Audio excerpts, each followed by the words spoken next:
Hello, I hope you're having a great day so far. I'm Charan Venkataswamy from Athens, Pennsylvania, and I'm presenting an asynchronous elevator pitch on sleep's role in regulating cortisol levels in adolescents. Sleep is vital. It's equivalent to the basic necessities such as food, shelter, water. The purpose of this literature review is to find and understand the connection between sleep and adolescence and the various neuroendocrine areas of the brain that are responsible for regulating the stress response, and more importantly, the stress hormone, cortisol. My methodology to do so is through compiling data from primary research platforms such as PubMed, Web of Science, and National Library of Medicine. Furthermore, this review will explain the connection and promote healthy sleep habits among adolescents to reduce the health implications of chronic stress. Before diving into this presentation, there is some important vocabulary that you will need to know. Sleep is a component of mammalian homeostasis, that is a naturally recurring state of decreased consciousness and a reduced sensory awareness. This is characterized by a reduction in voluntary movements. Sleep is a complex and dynamic process involving numerous physiological and neurological mechanisms that occur, and it cycles through the 4 stages. These 4 stages are illustrated by this image. The first 3 stages are non-REM and are characterized by a deep state of relaxation, and the brainwaves are slow and regular. But during REM sleep, the brain is highly active and the body is paralyzed, with rapid eye movements and vivid dreams. Sleep is very important. It's important for restoration of the body, memory consolidation, emotional and hormonal regulation, and immune function. Next are the 3 neuroendocrine areas that regulate the stress response. Hypothalamus is the size of an almond. It's located under the thalamus, and it maintains many functions such as heart rate, blood pressure, weight, appetite, thirst, and the one that we are focusing on, the stress response. The pituitary gland is the master endocrine gland. This releases excitatory and inhibiting hormones to every endocrine gland. The hormone that we'll be focusing on is the adrenocorticotropic hormone. Finally, the adrenal glands. They sit on top of both kidneys, and it has an outside layer, the cortex, and an inner layer, the medulla. The medulla secretes adrenaline, and they are both covered by a protective layer of adipose tissue. The cortex is separated into 3 layers, but the zona fasciculata secretes the glucocorticoids, like cortisol, important for the stress response. These 3 areas regulate the stress response, or the fight or flight response, when a stressor or threat is perceived. There is a reaction of hormone signals prompting the adrenal glands to release the stress hormones adrenaline and cortisol.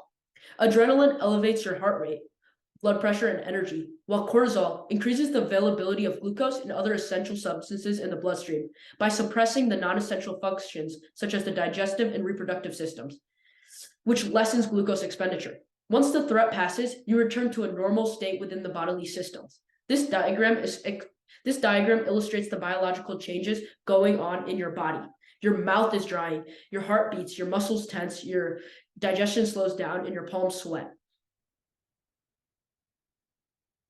Next, we need to understand the HPA axis. It is the pathway between which the hypothalamus, pituitary, and adrenal glands interact, and they are involved in a wide range of bodily functions, including regulating the immune system, regulating blood pressure, metabolism, and more importantly, their stress response. The HPA axis starts in the paraventricular nucleus of the hypothalamus, which is located in the brain under the thalamus. When the body experiences stress, the hypothalamus and the brain signals the pituitary gland to release adrenocorticotropic hormone, ACTH, into the bloodstream. ACTH then stimulates the adrenal glands to produce cortisol, a stress hormone that prepares the body for fight or flight. This mechanism is regulated by a negative feedback loop to prevent excessive or prolonged stress from damaging the body. This is achieved when cortisol levels rise in the bloodstream. They signal the hypothalamus and pituitary glands to reduce the release of CRH and ACTH, respectively. This decrease in hormone release then leads to a decrease in cortisol production by the adrenal glands. This negative feedback loop helps regulate cortisol levels, ensuring that they return to normal levels once the stressors have been removed. However, when the stressor is chronic or intense, the negative feedback loop can become dysregulated, leading to prolonged cortisol production in a state of chronic stress. The HPA axis and sleep are intricately connected, as we can see, and sleep has a significant impact on HPA axis function. Disruptions to sleep patterns can dysregulate the axis, leading to a range of health problems.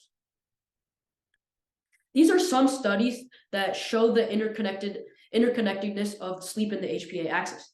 In a study published by the Journal of Clinical Endocrinology and Metabolism in 2004, researchers examined the relationship between sleep duration and cortisol levels in a group of healthy adolescents. They found that adolescents who reported sleeping less had higher cortisol levels, throughout the day than those who slept longer, indicating dysregulation of the HPA axis.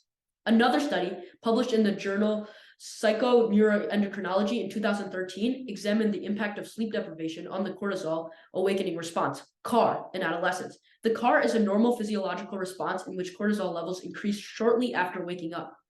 The study found that sleep-deprived adolescents had a blunted CAR, suggesting that chronic sleep deprivation can lead to a dysregulation of the HPA axis. Since then, several studies have replicated these findings, showing that 24-hour plasma cortisol levels are significantly higher in subjects with a shorter total sleep time than those with a longer total sleep time.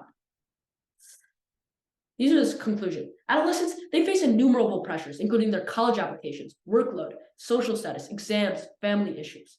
This state of chronic stress is inevitable, causing prolonged influxes of cortisol in the blood, and it damages the HPA axis. This increases the risk of cardiovascular problems. It increases the risk of weight gain, insomnia, muscle pain and tension, atrophy of the hippocampus, digestive problems, and mood disorders such as anxiety, depression, bipolars, and many more. As we can see, there's a strong correlation between sleep and cortisol levels in adolescents. In order to relieve these stresses and live a more healthy lifestyle, you need to darken your room, shut out the noise, reduce the caffeine consumption, relax, and get some sleep. Thank you.